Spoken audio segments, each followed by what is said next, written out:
On a Thursday morning, and we are joined now by someone who is going to be spending a lot of time over the next couple of months paying close attention to what the Mississippi legislature is doing. She's the Mississippi and Louisiana Director for the National Federation of Small Businesses. Our old friend Leah Long. How you doing this morning? Yeah, thanks for having me on. We kicked off Jackson on Tuesday, so it's going to be a full-blown sprint moving forward. Well, and I think we have seen already that this may be a fast-moving session because we had several things that hit immediately that have been talked about for a while that they're already bringing up and discussing. But let's talk about what you're hoping to see out of this session. What would you like to see happen? If you got your wish list, what would you want the legislature to do in Mississippi this year? Oh man, it might be a mile long, so I don't think we're going to get all those done. But we're here till 1. We'll carry the whole list. I don't care. We've worked really hard the last several sessions in Mississippi to continue to make it business friendly.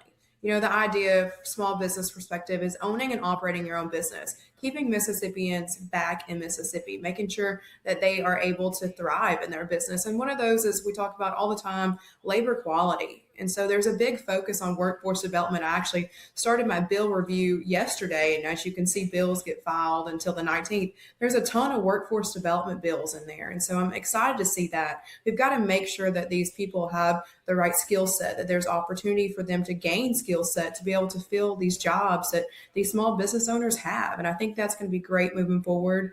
There's a lot of emphasis just continuing to give relief for some poultry farmers. I know there's some bills coming in that direction. Poultry industry is huge in Mississippi, and continuing to just, watch those mandates that, sometimes we unfortunately have from government, making sure they're not pressing on small businesses too big and too little. Well, and that's the thing. It is a two-pronged approach that you have to have. You want things to support small business, but you also want to see things go away that are going to limit small business and make it harder for a small business owner to actually function. Is there anything in particular in that second category, the mandates that you referred to, the limitations, the restrictions? Is there anything in there in particular that you've kind of got your eye on and you're saying, I don't know about this?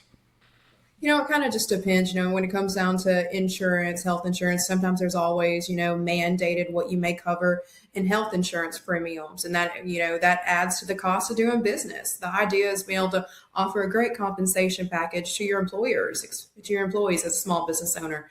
And, if those premiums go up, we talk about the health insurance crisis on a national level, but also on a state level, we've got to be careful. There's a fine line if they're being able to afford those premiums at the end of the day to be able to offer a good package to your employees. And, obviously we talk about minimum wage all the time. I did see that there were a few minimum wage bills that were brought, and obviously we always oppose those on a state level because there's a federal level, and many small business owners pay way more than minimum wage, but the economy should kind of dictate those wages. And goes back to workforce development, skill set. If you have no skills, you're coming to work and you want to make $25 an hour. Usually that's not going to happen. And so we have to think about the cost of doing business. And, the joy of owning a small business is, sometimes you can keep prices lower sometimes because it is, a family owned operated business. But, at some point you've got to pass those costs down to the consumers or eat them. And so it's been a tough couple of years for small businesses. So I'm interested to see how this session plays out and how we can make it better environment for them in Mississippi. Well, and let's talk about it. I want to come back to, some of the other issues and some of the other things that we're looking at. But let's talk for just a moment about the fact that people tend to have a very simplistic view of what it means to own a small business unless they have actually ever owned a small business. There are a lot of moving parts. You were talking about the health insurance. When people talk about small business owners, that never comes up. There are so many expenses, so many hoops they have to jump through. It's not easy, is it?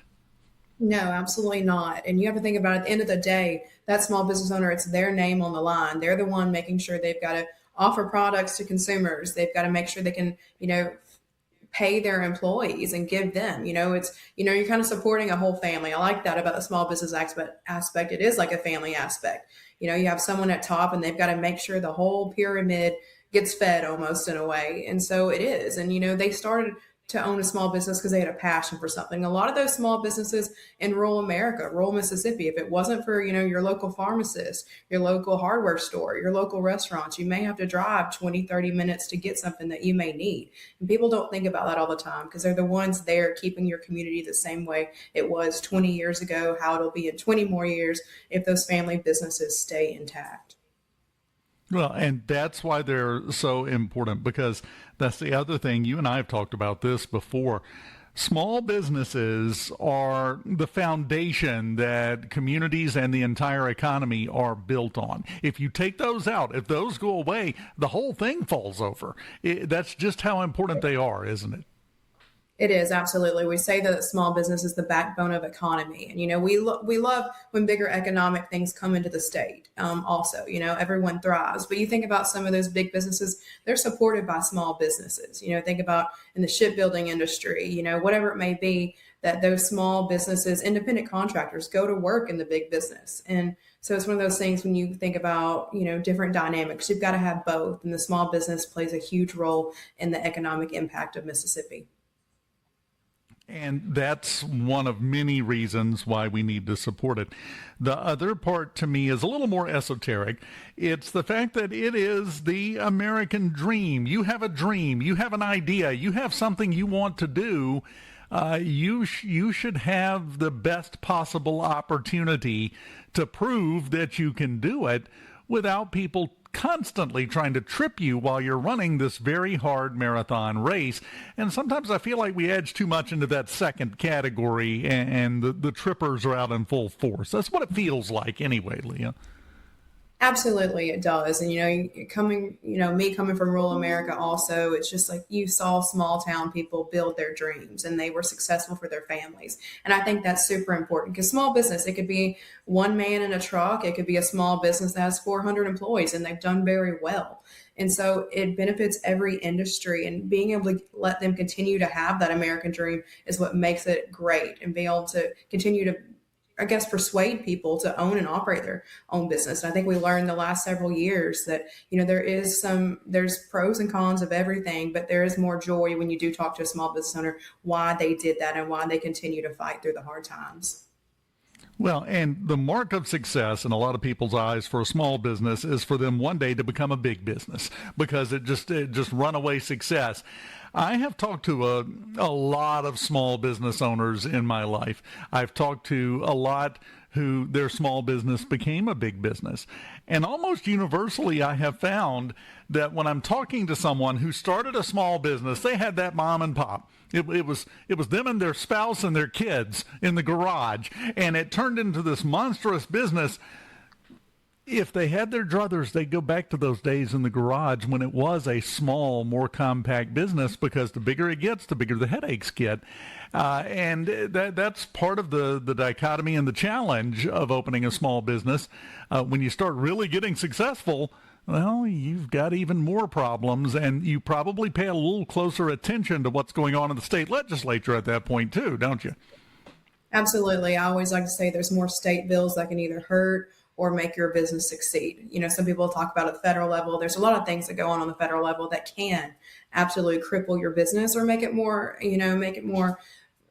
positive in the end. But, state level, when you start paying attention to those little bills that come in and out, it drastically affects a small business, whether, like we said, it was regulatory, whether it's taxes, whether it's insurance. And so that's something great I love about my job is representing the small businesses, because they don't have time to be in Jackson. They're not going to sit there and pay attention. They're owning and operating their own business. They're running employees. They're trying to make sales, trying to make their profit margins. And so being able to be there and represent them and pay attention to what's affecting their business is huge, and relaying that to them.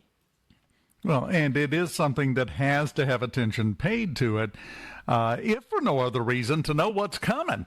Because a lot of times things kind of slip through the cracks. Everyone this session already is talking about PERS and education. That's the conversation. There's a lot more going to happen over the next 3 months than just PERS and education, right?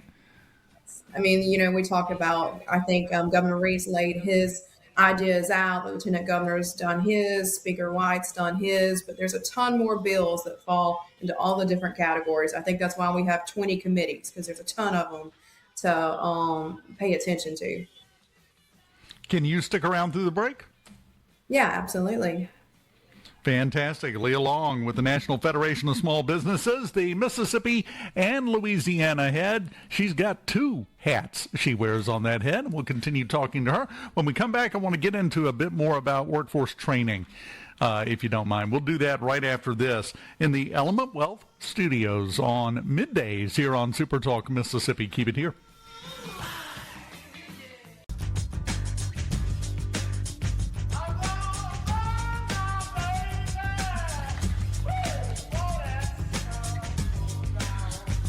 Welcome back. Live in the Element Wealth Studios, middays on SuperTalk Mississippi. Dave Hughes here, joined by Leah Long.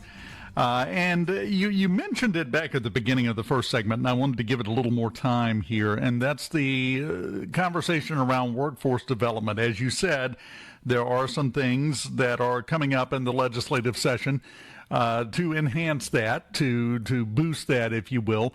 But let's talk for a minute about workforce education, because sometimes, and I've had conversations with people, when you say small business, they think of the person running a flower shop. Yeah, it can be a little bit bigger than that, and there can be very specific skills that are needed for small businesses to function, right? Absolutely. For NFIB's purpose, we represent every industry. We do have flower shops, we have retail, we have shipbuilding, we have oil and gas people, we have poultry farmers, construction, transportation. So when people say small business, I do get that a lot, your flower shop or your coffee shop, but there's a lot of training skills that you need in these small businesses. It's pretty much the same ones you need in big business. You need people, especially in those, construction, transportation industries. You've got to have those trade school programs there that people are willing to go get that skill set to be able to go fill those jobs.